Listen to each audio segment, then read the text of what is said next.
It's Halloween, and I have a special story for you guys. It's called The Spider and the Fly. This particular story is based on an 1829 poem. That's way back in the past.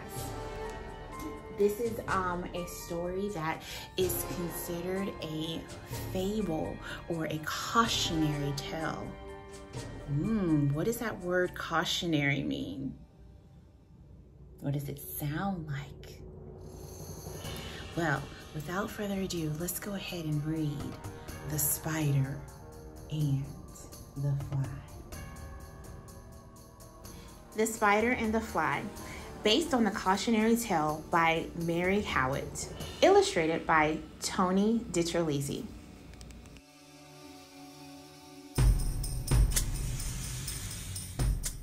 "Will you walk into my parlor?" said the spider to the fly.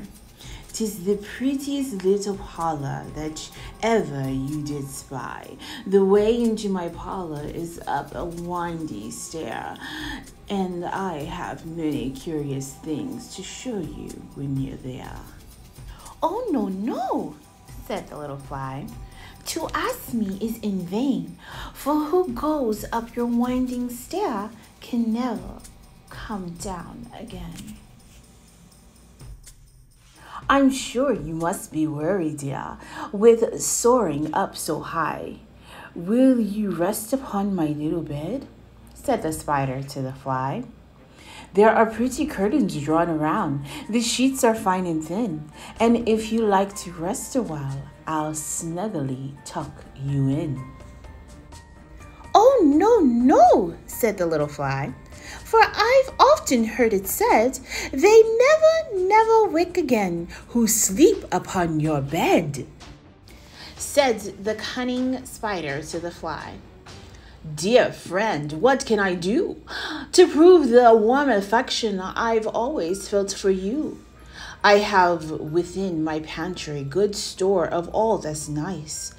I'm sure you're very welcome. Will you please take a slice?"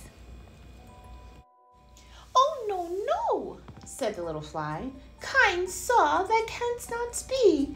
I've heard what's in your pantry, and I don't want to see." "Sweet creature," said the spider, "you're witty and you're wise. How handsome are your gauzy wings. How brilliant are your eyes. I have a little looking glass upon my parlor shelf. If you just step in one moment, dear, you shall behold yourself." "I thank you, gentle sir," she said, "for what you're pleased to say, and bidding you good morning now, I'll call another day." The spider turned him around about and went into his den, for well he knew the silly fly would soon come back again. So he wove a stubble web in a little corner sly, and set his table ready to dine upon the fly. Then he came out to his door again, and merely did sing, "Come hither, pretty fly, with the pearl and silver wing. Your robes are green and purple. There's a crest upon your head. Your eyes are like the diamond bright, but mine are dull as lead." Alas, how very soon this silly little fly, hearing his willy flattering words, came slowly flittering by. With buzzing wings she hung aloft, then near and nearer drew, thinking only of her brilliant eyes and green and purple hue, thinking only of her crested head. Poor foolish thing, at last. Up jumped the cunning spider and fiercely held her fast. He dragged her up his winding stair into his dismal den within his little parlor, but she never came out again.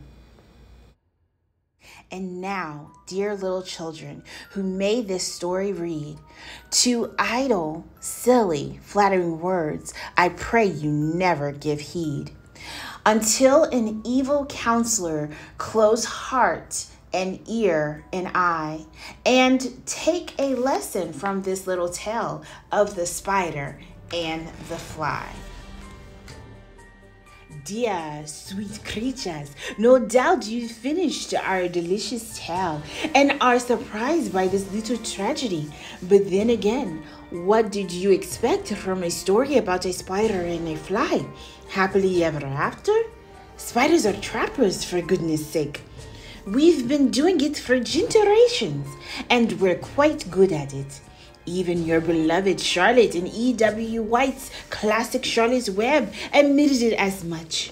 But alas, the poor dear never capitalized on her fortune. Now, if I were in her shoes, I would be eating bacon. With the wealth of knowledge about spiders and our crafty carnivorous ways, you'd think my web would be empty. But not a day passes without a hapless bug or two stopping by. What's the spider to do? To be completely fair, my most recent dinner guests put up a commendable fight. But I am a talented and persistent hunter with many schemes up my sleeves, and you can see I've always get my bug. So what does all this talk of spiders and traps have to do with you? Be warned, little dears, and know that spiders are not the only hunters and bugs are not the only victims. Take what has transpired within these pages to heart, or you might well find yourself trapped in some schemer's web. Bon appetit, spider. Don't be trapped in anyone's web like that. Oh my goodness, this book was kind of... Well, I hope you enjoyed The Spider and the Fly. Until next time, keep reading and keep learning. Bye.